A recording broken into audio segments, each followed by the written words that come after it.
तो जैसे कि आपने लास्ट एपिसोड के अंदर देखा था कि जियन एल्केमिस्ट ट्रेडफेयर से एक एंशिएंट प्लेट को लाया था जिसके ऊपर डस्ट को रिफाइन करने के बाद उसे 5 एनर्जी की बॉलें मिल जाती, तभी एक बॉल उसके दिमाग के अंदर चली जाती, जिस वजह से जो जियान होता है वो स्पिरिचुअल पावर को सेंस कर पा रहा होता है और साथ ही साथ उसे एब्जॉर्ब भी कर पा रहा होता है, जिस वजह से वो सोल स्टेट के अंदर एंटर कर जाता है और उसकी मुलाकात होती है 3000 बर्निंग फ्लेम से। मगर वहाँ पे एक एल्डर आ जाता है और जियान को वहाँ से भगा देता है और फिर यहीं से स्टार्टिंग होती है न्यू एपिसोड की, जहाँ पे जो ग्रेट एल्डर होते हैं वो अभी के लिए लेकर पहुंच चुके थे सभी लोगों को उस जगह पे जहाँ पे होने वाला था 5 क्लैनों के बीच में कंपटीशन। जैसे देखिए जो ग्रेट एल्डर होते हैं थोड़े से उदास हो जाते हैं क्योंकि जब भी वो यहाँ पे आते थे तो उनका जो क्लैन होता है वो हमेशा 5th पोजीशन को एक्वायर करता था, जिस वजह से उनकी बेइज्जती होती थी और उन्हें वार्निंग दे दी गई थी अगर वो एक और 5th पोजीशन पे आते हैं तो उनसे पिल टावर की एल्डर पोजीशन को छीन लिया जाएगा। मगर तभी जन उनके कंधे पे हाथ रखता है और बोलता है ग्रेट एल्डर क्या ये वही जगह है? ये सुन के ग्रेट एल्डर हमें नोट करते और बोलते ये वही जगह है जहाँ पर 5 मेजर खिलौनों के बीच में कॉम्पिटिशन होने वाला है, मगर मास्टर जिन अभी के लिए आपको कम से कम टॉप 3 के अंदर आना होगा, तभी ही क्लैन की एल्डर पोजीशन सेव हो सकती है। और अगर ऐसा होता है तो मास्टर जिन अभी के लिए हमारा जो ही क्लैन है वो आपको लीडर मानने के लिए भी तैयार है। और वो जियान के सामने झुकने लगते मगर जिन्होंने रोकता और बोलते मैंने आपकी मदद करने का मन पहले से बना लिया, इस वजह से मैं अपना बेस्ट दूंगा। और फिर वो टियानवो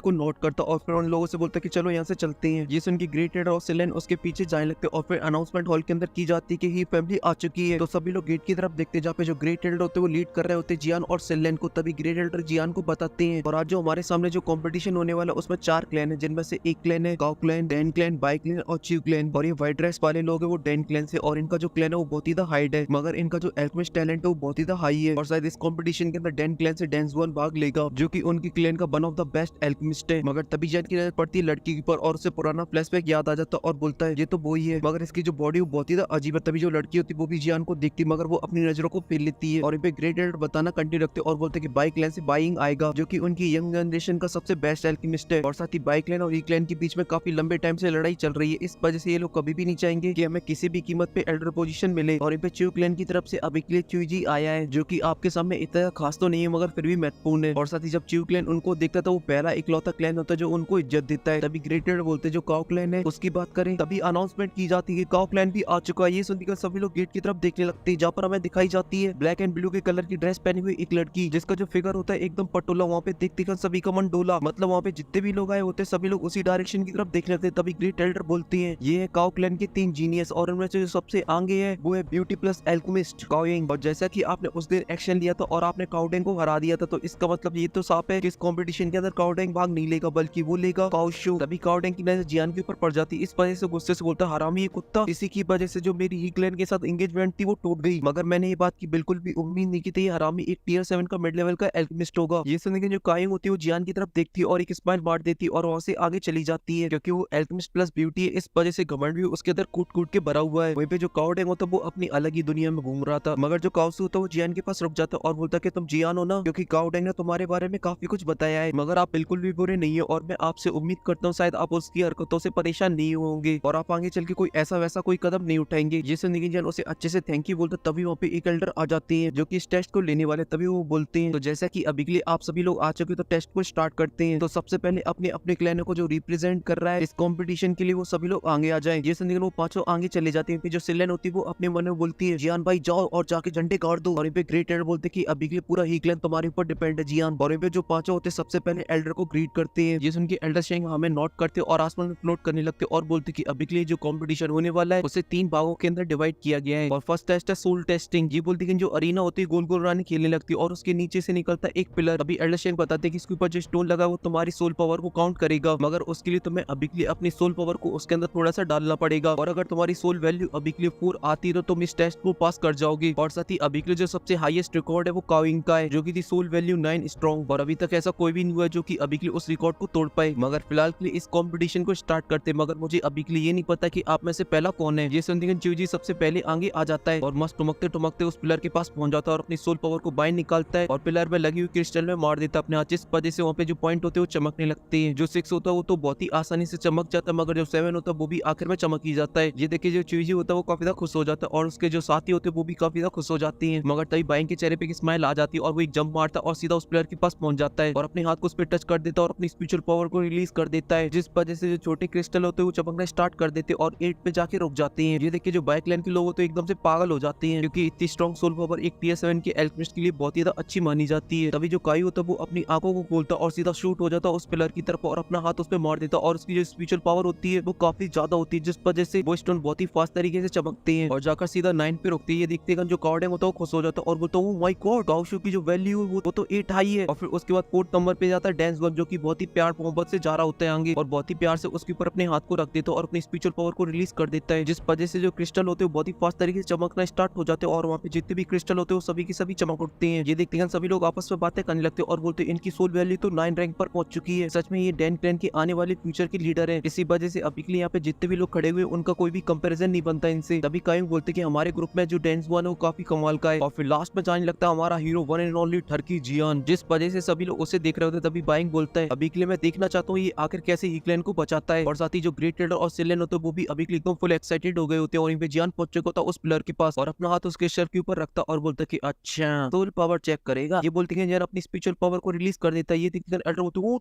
साथ ही काइंग भी एक्साइटेड हो जाती और साथ ही डैन क्लैन की वो लड़की भी। और इन पे जो जियान था उसने अभी के लिए अपनी पूरी पावर को रिलीज नहीं किया होता, मगर तभी जियान अपनी आंखें खोलता और रिलीज कर देता है, जिस वजह से आसपास में जितने भी लोग खड़े होते हैं वो पीछे खिसके हुए चले जाते हैं। और साथ ही जो क्रिस्टल होते हैं वो तो ऐसे चमकते कि पल भर में पूरे चमक जाते और साथ ही जो बड़ा क्रिस्टल होता है वो तो ब्लास्ट ही हो जाता है, क्योंकि जियान की स्पिरिचुअल पावर थी वो बहुत ही ज्यादा थी। इस वजह से पूरे ग्राउंड के अंदर वो फैल जाती है और अभी के लिए वहाँ पे एकदम भूकंप आ चुका था। ये देखिए ग्रेट लीडर भी हैरान हो जाता है। तभी जो जियान होता है वो अपनी स्पिरिचुअल पावर को वापस अपनी बॉडी के अंदर एब्सॉर्ब कर लेता है और एल्डर की तरफ देखता है और बोलता है एल्डर प्लीज माफ करना मुझे, अगर इसका कोई हर्जाना बरजाना देना हो तो प्लीज बता दीजिए। अब ये सुन के एल्डर बोलते इसकी कोई जरूरत नहीं क्योंकि ये ऑर्गेनाइज किया है पिल टावर के द्वारा। और पे अभी के लिए सोल वैल्यू की बात की जाए तो जो काउंट करता था स्टोन वो तो टूट चुका है। इस वजह से मैं अपना तुक्का मारूं तो 14 मान लेते और इसी वजह से अभी के लिए जो काउलिंग का रिकॉर्ड है वो भी तुमने अभी के लिए तोड़ दिया है। काउडेंग भी हैरान हो जाता और बोलता कि 14 कैसे पॉसिबल हो सकता है। वहीं पे डैन क्लैन की क्यूट सी लड़की बोलती है तो बहुत ही बढ़िया है और बाइंग तो एकदम से बावला हो जाता है, ये तो बिल्कुल इम्पॉसिबल है। इस वजह से ओल्डर शेंग अभी के लिए आपने इस रिजल्ट के अंदर कुछ जोल जाल कर दिया, आप ऐसा नहीं कर सकते हो। जिससे उनके एल्डर शेंग भड़क जाते और बोलते कि तुम अभी के लिए मेरे जजमेंट पे सवाल उठा रहे हो कि मैंने अभी के लिए सोल वैल्यू को नापने में गलती कर दी। ये सुनकर जो बाइंग का मुंह तो वो लटक जाता है। तभी एल्डर शेंग अनाउंस करते कि अभी के लिए जो टेस्ट है वो यहीं पे खत्म होता है और इस टेस्ट की फर्स्ट पोजीशन पे आया हीक्लैन का जियान। ये सुनकर जो ग्रेटेड और सिलेन होते हैं वो काफी खुश हो जाते हैं और ग्रेटेड बोलते कि हमारा हीक्लैन बच जाएगा। वहीं पे काइंग बोलती है इस बार जो हीक्लैन की तरफ से बंदा आया वो सच में काफी कमाल का है। और जो स्टेज होती है वो फिर से गोल गोल रानी कितना कितना पानी खेलने लगती है। और पे एल्डर शेंग बताते कि अभी के लिए जो दूसरा टेस्ट होने वाला है वो अभी के लिए सोल कंट्रोलिंग का होने वाला है, जैसे तुम्हें अभी के लिए अपनी सोल पावर की मदद से सोल ब्रीडों को पकड़ना है। भले वो स्पिरिचुअल ब्रीडर काफी छोटी हो मगर अभी के लिए जब तुम्हारी स्पिरिचुअल पावर उनको पकड़ेगी तब तुम्हारी सोल पे 1000 किलो का प्रेशर पड़ेगा। और साथ ही तुम अभी के लिए ध्यान रखना कि तुम अपनी स्पिरिचुअल पावर से इन ब्रीडों को पकड़ सकते हो और जो सबसे ज्यादा ब्रीडों को पकड़ेगा वही इस टेस्ट का विनर होगा। और अभी के लिए इसका जो रिकॉर्ड है वो अभी के लिए काउलिन के पास ही है और उसने अपने टाइम पे 89 ब्रीडों को पकड़ा था। और मैं अभी के लिए देखना चाहता हूँ कि आप में से कौन कितने ब्रीडों को पकड़ सकता है। ये बोलते हैं जो टेस्ट होता है वो स्टार्ट हो जाता है, जहाँ पर आसमान से ब्रीड गिनने स्टार्ट हो जाती है। तो चारों लोग अपनी स्पिरिचुअल पावर को बाहर निकाल लेते और उनसे हैंड बना के उन ब्रीडों को पकड़ लगती है। और जैसे जैसे उनकी ब्रीडें बढ़ती रहती तो उनके ऊपर काफी ज्यादा प्रेशर पड़ने लगता है जिन्हें वो कंट्रोल भी नहीं कर पा रहे होते। और कुछ ही देर बाद यूजी होता वो हार जाता है और उसने अभी के लिए 41 ब्रीडों को पकड़ा था। तभी जो बाइंग होता वो भी हार जाता और उसने अभी के लिए 56 ब्रीडों को पकड़ा था। और यहाँ पे जो काउशो होता वो अपना फुल जोर लगाने में लगा होता मगर कुछ ही देर बाद वो हार जाता है और उसने 66 ब्रीडों को पकड़ा था। तभी जो डेंस वन होता वो भी हार मान लेता और उसने अभी के लिए 76 ब्रीडों को पकड़ा था। वहीं पे हमारा टर्की इन्विटेशन का इंतजार कर रहा होता। तभी एल्डर बोलते हैं जियान अभी के तुम ब्रीडों को नहीं पकड़ो तो ब्रीडें खत्म हो जाएंगी। ये सुनकर जो जियान होता वो अपनी स्पिरिचुअल पावर से एक बहुत ही बड़े पंप को बना लेता और वहाँ पे जितनी ब्रीडें टपक रही होती है उन सभी को बहुत ही आसानी से पकड़ लेता है और फिर मस्त स्वाइग मारते हुए बोलता है कि इतनी काफी होनी चाहिए। मगर जो एल्डर तो वो एकदम शॉक हो जाते और बोलते 93। ये सुनकर वहाँ पे जितने भी हॉल में लोग होते सभी के सभी हैरान हो जाते। जो काउडेंग होता है वो तो अपने सर को पकड़ लेता है और हैरान होते हुए बोलते आखिर ऐसे कौन खिलता है। वहीं पे काइंग के चेहरे पे भी स्माइल आ जाती है और बोलता है ये तो इंटरेस्टिंग है। और साथ ही डैन क्लैन की लड़की भी खुश हो जाती और बोलती है सच में आज का दिन काफी ज्यादा मजेदार है क्योंकि ये बहुत ही ज्यादा स्ट्रॉन्ग है। और इन पे जो जियान होता है उन सभी ब्रीडों को छोड़ देता है और उन सभी लोगों को ग्रीट करता है। और इन पे जो ग्रेट एल्डर पहले जो सेमे से थे वो अब वो मस्त अपनी दाढ़ी सहलाने लगते हैं तो सिलेन खुशी के मारे उछल रही होती है। और जो काइंग होती है वो अभी के लिए जियान के लिए ताली बजा रही होती है। तभी जो एल्डर होते हैं अनाउंस करते हैं सेकंड टेस्ट के अंदर ही फर्स्ट पोजीशन को हासिल किया जियान ने और वो भी 93 ब्रीडों को पकड़ के। इस वजह से उसने अभी के लिए काउलिन के रिकॉर्ड को भी तोड़ दिया है। जैसे उनके काइंग का मुंह बनने लगता मगर तभी एल्डर बोलते कि अब ये लास्ट टेस्ट है जिसके अंदर होगी स्पिरिचुअल फाइट। मगर तभी काइंग बोलते कि एल्डर शेंग अभी के लिए रूल्स के अकॉर्डिंग देखा जाए पिछली बार का जो चैंपियन होता है वो टेस्ट के बीच में अपने खिलाड़ी को चेंज कर सकता है। इस वजह से अभी के लिए मैं चेंज करना चाहती हूँ, अगर ऐसा करना पॉसिबल हो तो। ये सुनकर वहाँ पे जितने भी लोग होते सभी के सभी हैरान हो जाते हैं। और यहाँ पे काइंग बोलना स्टार्ट करती और बोलती कि मैं अभी के लिए इसमें इसलिए एंटर करना चाहती हूँ कि मेरे हाथ में खुजली हो रही है, इसलिए मैं अभी के लिए जियान को थोड़ा बहुत टेस्ट करना चाहती हूँ। जैसे उनके ग्रेट एल्डर हैरान हो जाते हैं बाइक लैंड खुश हो जाता है। वहीं पे जो एल्डर शेंग होते हैं वो अभी के लिए जियान की तरफ देखते तभी जियान बोलता है अगर मैं अभी के लिए मेरे साथ दो हाथ करना चाहती तो फिर मैं इसके लिए तैयार हूँ, मुझे कोई प्रॉब्लम नहीं है। ये सुन के काउलिंग बोलती वेरी नाइस और अपनी जगह से गायब हो जाती है और सीधा काउशू के पास आ जाती है और एकदम मस्त स्टाइल में उसके पास खड़े होकर बोलती है अब तुम निकल लो, इसके आगे मैं देखूंगी। ये सुन के वो वहां से निकले तो ये सब देख के एल्डर बोलते कि अब जैसा कि तुमने इसके लिए मान ही लिया है तो अब मैं कुछ नहीं कर सकता हूँ, इस वजह से स्टार्ट करो। ये सुनकर वो पांचों एक दूसरे को देख रहे होते तभी जो काइंग होती है कुछ इंसानों को बांध लगती है, जिस वजह से उसकी बॉडी में से निकलती है स्पिरिचुअल पावर जो कि बहुत ही ज्यादा खतरनाक होती है। इस वजह से तीन तो बिना लड़े वहां से बाहर, क्योंकि उन्हें समझ में आ चुका था ये ब्यूटी बहुत ही ज्यादा खतरनाक है, इसलिए निकलना ही सही रहेगा। और फिर उसके बाद जो अंगड़ाई लेती आय हाय हाय हाय, मतलब साथ में बोलती भी है अब यहाँ पे सिर्फ हम और तुम बची हैं, मगर फिर भी तुम्हें अभी के लिए चिंता करने की कोई जरूरत नहीं है, क्योंकि मैं तुम्हारे ऊपर 3 अटैक करूंगी। अगर तुम उन तीनों अटैकों को झेल जाते हो तो फिर मैं खुद ही इस गेम को क्विट कर दूंगी, मगर अभी के लिए तुम्हारी फटे में डोल रही है तो तुम क्विट कर सकते हो, क्योंकि तीनों टेस्ट के रिजल्ट को देखा जाएगा तो अभी के लिए जो ही क्लैन है वो सेकंड पोजीशन पे आ चुका है। इस वजह से अगर तुम यहाँ से चले भी जाते हो फिर भी वो सेफ है। ये सुनने का वहाँ पे जितने भी लोग होते सभी के सभी एकदम फुल एक्साइटेड हो जाते हैं, क्योंकि वो इंतजार कर रहे थे जियान के आंसर का। मगर मैं जियान को बहुत ही अच्छे से जानता हूँ, जैसे लड़की देखी नहीं हीरोबाजी चालू। इस वजह से वो कॉलिंग से बोलता है कि मिस कॉलिंग मुझे आपका चैलेंज एक्सेप्ट है। ये सुन के काइंग बोलती मिस्टर जियान आप तो सच में काफी अच्छे हो। ये बोलती खान वो अपनी स्पिरिचुअल पावर को बाहर निकाल लेती है और जियान के ऊपर अटैक करने के लिए यूज करती है अपनी एक एंशिएंट टेक्निक का, जिससे स्पिरिचुअल पावर अटैक होते वो काफी पावरफुल हो जाती है। तभी अल्केमिस्ट ब्यूटी बोलती है कि मैं अभी के लिए जिस तरीके की टेक्निक का यूज करे उसे सोल स्किल बोलते हैं, जो कि मेरे खानदान की तरफ से मुझे मिला है। और अपने कुछ हैंड साइनों को पाने लगती है जो जियान तो वो अपने मन में बोलता है कि अभी के लिए मैंने उड़ता हुआ तीर तो ले लिया, इस वजह से मुझे केयरफुल रहना होगा, क्योंकि अभी के लिए जिस तरीके ये टेक्निक का यूज कर रही है उससे मुझे अभी के लिए ये पता चल चुका है कि स्पिरिचुअल पावर को दो तरीके से यूज किया जा सकता है, जो कि एक अटैक करने में और दूसरा प्रैक्टिस करने में। और ये जो काइंग होती है वो अभी के लिए अपनी स्पिरिचुअल पावर से एक ईगल को बना लेती है जो कि सीधा जियान के ऊपर हमला कर देता है। तो जियान भी अपनी स्पिरिचुअल पावर का एक पंच बनाता है और उसमें जड़ देता है, जिस वजह से वहाँ पे काफी बड़ा ब्लास्ट होता है और जियान पीछे किसको वो चला जाता है, मगर अब वो एकदम जोश में आ जाता है। इस वजह से बोलता है कि आजा। वहीं पे ये सब देखे सभी लोग हैरान हो जाते हैं और बोलते हैं ये जियान तो सच में अभी के लिए कमाल का, जो अभी के लिए उस बिच को एकदम टक्कर दे रहा है। और कुछ तो बिच मत बोलो, अल्केमिस्ट प्लस ब्यूटी है वो। और ये काइंग बोलती कि अभी के लिए मेरे इस अटैक को तो अभी के लिए एक टियर 7 के हाई ग्रेड का अल्केमिस्ट भी नहीं रोक सकता है। सच में ये जो जियान है वो बिल्कुल भी सिंपल नहीं है, शायद ऐसा हो सकता है ये डेंचन की तरह हो जो कि मेरी सबसे तगड़ी राइवल है। तभी जो अल्केमिस्ट ब्यूटी होती है वो अपने जलवे दिखाना स्टार्ट कर दी थी, जिस वजह से वहाँ पे काफी ज्यादा प्रेशर पड़ने लगता है, जहाँ तक कि आसपास में खड़े हुए लोगों को प्रॉब्लम होने लगती है। मगर वहीं पे जो हमारा जियान होता है वो एक नंबर का चीटर होता है, इस वजह से वो अपनी आंखों को एकदम गड़ा देता है काइन के हैंड साइनों के ऊपर और उन्हें सीखने लगता है। और यहाँ पे काइन की स्पिरिचुअल पावर एक ईगल का फॉर्म ले लेती है और वो उससे जियान के ऊपर हमला कर देती है। जो जियान होता है वो अभी के लिए कॉपी कैट बन चुका होता है, इस वजह धैर्यट्टा मार रहा था, मतलब काइन के हैंड साइनों को बना रहा होता है, जिस वजह से जो जियान होता है एक स्पिरिचुअल पाम को बना लेता है और उस ईगल में दे मारता है, जिस वजह से वहाँ पे ब्लास्ट होता है। मगर उसके प्रेशर से जो जियान होता है वो काफी ज्यादा पीछे खिसक वो चला जाता है, ऑलमोस्ट अरीना से बाहर जाने वाला था। मगर जो टर्की था एकदम फुल जोश में आ चुका था, इस वजह से वो बोलता है आजा आजा। ये देखिए जो काइंग होती है वो भी हैरान हो जाती है, मगर तभी वो अपने आप को शांत करती है और फिर से अपनी स्पिरिचुअल पावर को रिलीज करने लगती है, जिस वजह से वो आसमान में फ्लोट करने लगती है और अपने हैंड साइनों को बनाती है, जिस वजह से आसमान में एक सिंबल बन जाता है, मगर हैंड साइन बनाना कंटिन्यू रखती है। और ये जो हमारा कॉपी कैट बिल्ला होता है वो अभी के लिए काउलिंग के हैंड साइनों को कॉपी कर रहा होता है, वो भी एकदम एक्यूरेट, क्योंकि वो टर्की तो है साथ ही साथ एक नंबर का चीटर भी है, इस वजह से दै चीटिंग कर रहा था। और ये जो काइंग होती है वो अभी के लिए एकदम से हैरान हो जाती है और बोलती है कैसे हो सकता है, इसने तो बस मेरी सोल स्किल को देखकर ही सीख लिया, वो भी इतने कम टाइम के अंदर ही। अभी जो जियान का अटैक होता है वो भी कंप्लीट हो जाता है और जियान के पीछे बन जाता है एक बहुत ही बड़ा एक जायंट स्पिरिचुअल बॉडी। और ये जो काइंग होती है उसकी भी फॉर्मेशन कंप्लीट हो जाती है और एक ईगल का रूप ले लेती है। और अभी के लिए वो दोनों एक दूसरे को देख रहे होते हैं, तभी जो जियान होता है वो अपना एक पंच बनाता है और सीधा हमला कर देता है। और जैसे दोनों के अटैक आपस में टकराते तो वहाँ पे होता है एक बहुत ही बड़ा ब्लास्ट और चारों तरफ स्पिरिचुअल पावर फैल जाती है, जिस वजह से आसपास में लोग होते हैं उनको भी प्रॉब्लम हो रही होती है। अभी कुछ ही देर बाद एनर्जी चढ़ती है और हमें ग्राउंड की हालत दिखाई जाती है, जिसकी उन लोगों ने अभी के लिए बैंड बजा दी थी। वहीं पे अल्केमिस्ट ब्यूटी अभी के लिए गुस्से से देख रही होती है, मगर तभी पे एल्डर शेंग आ जाती है, जहाँ पर वो सबसे पहले अपने गले को साफ करते और बोलते कि इसको पिल टावर फंड कर रहा है, इसका मतलब ये नहीं कि उसकी पूरी बैंड बजा दोगे तुम लोग। मगर तभी जो काइंग होती है वहाँ से जाने लगती है और बोलती कि जियान ने अभी के लिए मेरे 3 अटैकों को बर्दाश्त कर लिया, इस वजह से जियान जीत गया है और मैं अभी के लिए यहाँ से चलती हूँ और जियान मैं तुमसे मिलूंगी पिल गैदरिंग कॉम्पिटिशन में। ये बोल के जो काइंग होती है वहाँ से चली जाती, तभी एल्डर अनाउंस करती है अभी के लिए पिल टावर की एल्डर पोजीशन के लिए जो टेस्ट हो रहा होता है वो यहीं पे खत्म होता है और अभी के लिए जीतने वाला बंदा है ही क्लैन की तरफ से जियान। और इसी के साथ जो ही क्लैन है वो अभी के लिए अपनी एल्डर पोजीशन को बचाने में कामयाब होता है। ये सुनकर वहाँ पे बाकी क्लैन के लोग होते हैं वो सभी लोग जियान को बधाइयां देते हैं और साथ ही ग्रेट एल्डर को, तो ग्रेट एल्डर भी उनको एकदम ब्रीड करके इज्जत देते हैं। और फिर इसी के साथ सीन कट हो जाता है, फिर हमें जियान दिखाया जाता है जो कि एक क्लैन के मेंशन हॉल में बैठा हुआ था और अभी के लिए काउलिंग की सोल स्किल के बारे में सोच रहा होता और बोल रहा होता है ये बहुत ही पावरफुल थी, वो तो मेरे ऊपर किस्मत मेहरबान हो गई थी, इस वजह से मैं गधा पहलवान निकल गया। मगर तभी अचानक से वहाँ पे चारों तरफ स्पिरिचुअल पावर फैलने लगती जो कि एकदम डार्क कलर की होती है, जो कि अभी के लिए जियान को कैद कर रही होती। तभी जियान की भी नजर उसके ऊपर पड़ जाती है, जियान जैसे दिखते कर बोलता है स्पिरिचुअल बैरियर। और इसी के साथ ये जो एपिसोड होता है वो यहीं पे खत्म हो जाता है। और साथ ही अगर आपको अल्केमिस्ट ब्यूटी पसंद आई तो दबा के लाइक करो, और अगर मेरा एक्सप्लेनेशन पसंद है तो और डबल, और अगर मेरा एक्सप्लेनेशन पसंद आए तो और लाइक करो। और साथ ही कमेंट के अंदर बताओ कि अभी के लिए साइड कैरेक्टर में सबसे ज्यादा सुंदर कौन लगा आपको। और सबसे ज्यादा इंपॉर्टेंट बात, मैंने अभी के लिए एक न्यू सीरीज को स्टार्ट किया, अगर आपने उसे नहीं देखा तो जाइए और जाकर देखिए, उसकी लिंक मिल जाएगी आपको एंड स्क्रीन में। और मैं मिलता हूँ आपसे नेक्स्ट वीडियो में, तब तक के लिए बाय।